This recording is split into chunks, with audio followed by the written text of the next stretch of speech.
आजकल narcotics bureau यानी NCB की चर्चा पूरे देश में है, लेकिन आपको जानकर ताज्जुब होगा कि जिस एनसीबी ने सुशांत सिंह राजपूत केस में रिया चक्रवर्ती को गिरफ्तार किया, उसी का डीआईजी साजी मोहन कभी ड्रग्स का बड़ा कारोबारी था। अभी वह 12 साल से जेल की सजा काट रहा है। और जिस मुंबई पुलिस ने कंगना रनौत के कथित ड्रग्स कनेक्शन की जांच शुरू की है, उसका ट्रैक रिकॉर्ड समझना हो तो आपको बेबी पाटनकर के बारे में जानना होगा। बेबी 5 साल पहले जब पकड़ी गई तो उस केस में पहले ही कई पुलिस वाले पकड़े जा चुके थे। कई अफसरों की नौकरी से छुट्टी हो गई थी। यह देश का शायद पहला मामला था जब पुलिस स्टेशन में बने लॉकर से ड्रग्स बरामद की गई थी। बेबी के दोस्त और पुलिस वाले धर्मा कालोखे ने इसे अपने लॉकर में रखा था।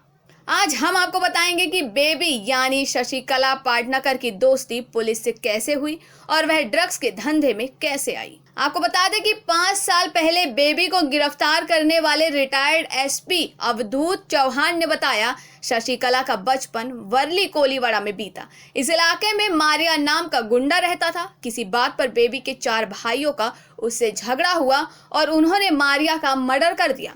इस केस में चारों को जेल हो गई। बेटे की गिरफ्तारी के 2 महीने के अंतराल में बेबी की मां केशरबाई और पिता पांडुरंग मांजगांवकर की मौत हो गई।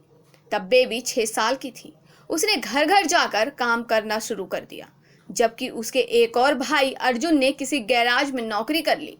मारिया के मर्डर में अर्जुन गिरफ्तार नहीं हुआ था। बेबी जब 15 साल की थी तो उसकी शादी कोलीवाड़ा के रमेश पाटनकर से हो गई। वह शराबी था और 1991 में रमेश को दिल का दौरा पड़ा और उसकी मौत हो गई। इसके बाद बेबी ने 5 साल तक मुंबई की साधना मिल में काम किया। बाद में मिल बंद हो गई। बेबी फिर से घरों में काम करने लगी। इसी बीच उसके भाइयों की मारिया मर्डर केस में सजा पूरी हो गई और वे वापस आ गए। इसके बाद उसके एक भाई भरत ने भारती से शादी कर ली और वह वर्ली के सिद्धार्थ नगर इलाके में रहने लगा, तो बेबी भी उसके बगल वाले घर में रहने लगी। भरत भारती के घर में भारती का भाई बल्लू भी रहता था, जो ड्रग्स लेता था। साल 1996 में जब एक दिन बेबी अपने भाई के घर पर थी, उसके खुद के घर में चोरी हो गई। उसने वर्ली पुलिस में एफआईआर करवाई। कुछ देर बाद उसके घर पुलिस स्टेशन की डिटेक्शन टीम पहुंची। इसमें धर्मा कालोखे भी था।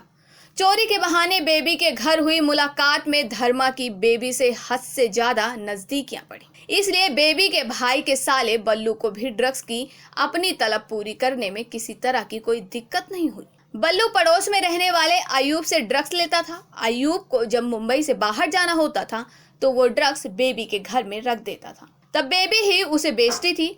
अयूब की साल 1997 में ब्लड प्रेशर बढ़ने से मौत हो गई। अयूब का बचा माल बेबी ने बेचा और फिर उसकी मां से ये पता किया कि वह ड्रग्स कहां से मंगाता था। इसके बाद बेबी अपनी भाभी भारती और उसके भाई बल्लू के साथ वर्ली में ड्रग्स बेचने लगी।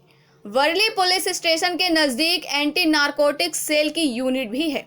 जब वहां के कुछ सिपाहियों को बेबी के कारोबार का पता चला तो उन्होंने हफ्ता फिक्स कर दिया। पुलिस वालों और बेबी के रिश्तों का यह मामला कई साल तक छिपा रहा।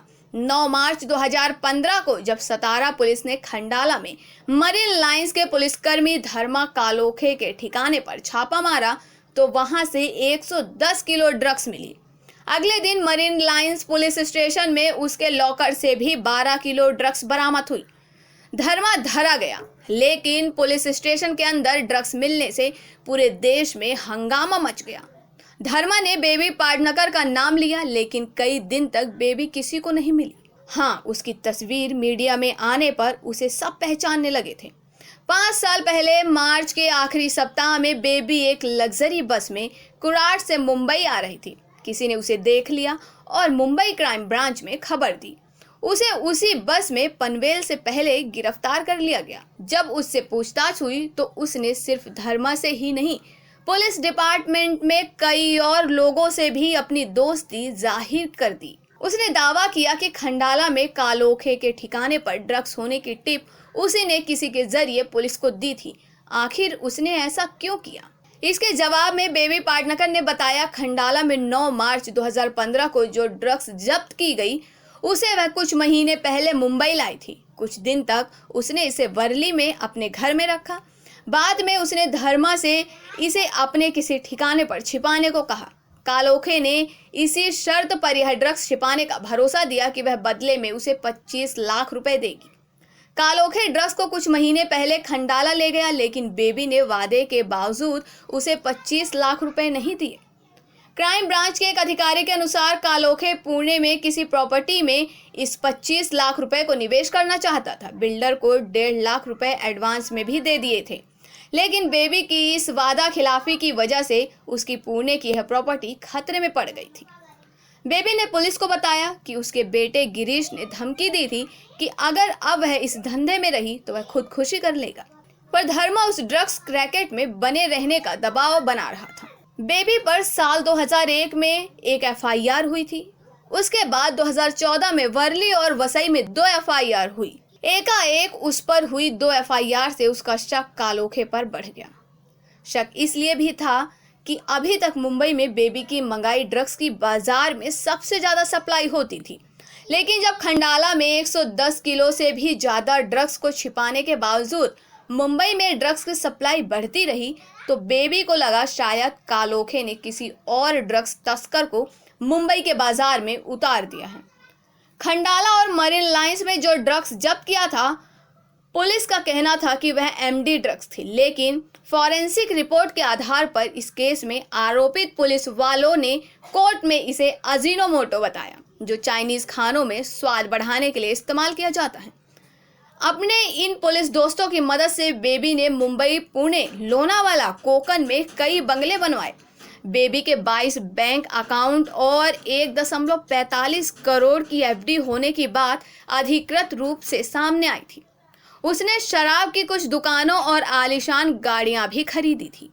खास बात यह है कि इस बेबी पाटनकर की किराए की कई गाड़ियां सरकारी विभाग इनकम टैक्स डिपार्टमेंट में भी चलती थी।